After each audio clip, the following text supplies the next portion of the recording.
નમસ્કાર. ચલો આજે જીવ વિજ્ઞાનની દુનિયામાં ડૂબકી મારીએ અને એક જબરદસ્ત કોન્સેપ્ટને સમજીએ. પ્રકરણ 7 સજીવો કેવી રીતે પ્રજનન કરે છે એમાંથી આજે આપણે જે પદ્ધતિ વિશે જાણવાના છીએ એ કોઈ સુપર પાવરથી ઓછી નથી. એનું નામ છે અવખંદન. અને હા, સંજય મેથ્સ એન્ડ સાયન્સ એકેડમીમાં આપનું સ્વાગત છે. અહીં આપણે વિજ્ઞાનના અઘરામાં અઘરા વિષયોને એકદમ સરળ અને મજેદાર બનાવી દઈએ છીએ. તો તૈયાર છો ને? સારું, તો ચાલો સીધા જ મુદ્દા પર આવીએ. જરાક કલ્પના કરો કે કોઈ જીવંત વસ્તુ છે એના ટુકડા થઈ જાય અને દરેક ટુકડો પોતે જ એક નવો આખો સજીવ બની જાય. શું આવું બની શકે?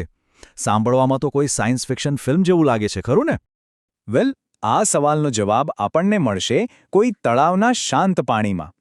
તમે ક્યારેક બંધિયાર પાણીમાં લીલા રંગના રેશમના દોરા જેવા તંતુઓ તરતા જોયા જ હશે.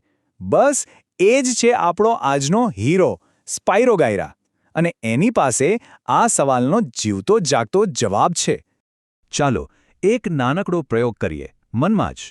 વિચારો કે આપણે તળાવમાંથી સ્પાઇરોગાયરાનો એક નાનકડો તંતુ લીધો, એને કાચની સ્લાઇડ પર મૂક્યો, તેના પર ગ્લિસરીનનું એક ટીપું નાખ્યું અને હવે એને માઇક્રોસ્કોપ નીચે મૂકીને જોઈએ. શું દેખાશે? કોઈ અંદાજ? અને વાહ! જેવું આપણે માઇક્રોસ્કોપમાં જોઈએ છે એક જાદુ જેવું દ્રશ્ય દેખાય છે. સ્પાઇરોગાયરા જ્યારે મોટો થઈ જાય એટલે કે પરિપક્વ થાય ત્યારે એ આપમેળે જ નાના નાના ટુકડાઓમાં તૂટી જાય છે. અને સૌથી મોટી નવાઈની વાત તો એ છે કે એનો દરેક, જી હા, દરેક ટુકડો મોટો થઈને એક સંપૂર્ણ નવો સ્પાઇરોગાયરા બની જાય છે. તો આ જે અદ્ભુત પ્રક્રિયા આપણે જોઈ, વિજ્ઞાનની ભાષામાં બસ આને જ કહેવાય છે અવખંડન. એકદમ સીધા અને સાદા શબ્દોમાં કહીએ તો, જ્યારે કોઈ સરળ શરીર રચના ધરાવતો સજીવ ટુકડાઓમાં તૂટી જાય અને એ દરેક ટુકડો એક નવા સજીવ તરીકે વિકાસ પામે, એ પ્રક્રિયા એટલે અવખંડન. હવે મગજમાં એક સવાલ તરત જ ઊભો થાય, જો સ્પાઇરોગાયરા આટલી સહેલાઈથી ટુકડાઓમાંથી નવો જીવ બનાવી શકે તો પછી આપણી આંગળી કપાઈ જાય તો એમાંથી એક નવો માણસ કેમ નથી બની જતો? આપણા જેવા સજીવો સાથે આવું કેમ નથી થતું? આનો જવાબ છે ને સજીવોની બનાવટમાં જ છુપાયેલો છે. એક બાજુ છે સ્પાઇરોગાયરા જેવા સરળ સજીવો, જેમની શરીર રચના સાવ સિમ્પલ છે, કોષોનું આયોજન એકદમ સીધું સાદું છે. અને બીજી બાજુ છીએ આપણે, એટલે કે જટિલ સજીવો. અહીં તો આખી સિસ્ટમ જ અલગ છે. કોષો ભેગા મળીને પેશી બનાવે, પેશીઓમાંથી અંગો બને અને અંગો મળીને એક સુવ્યવસ્થિત તંત્ર બનાવે છે.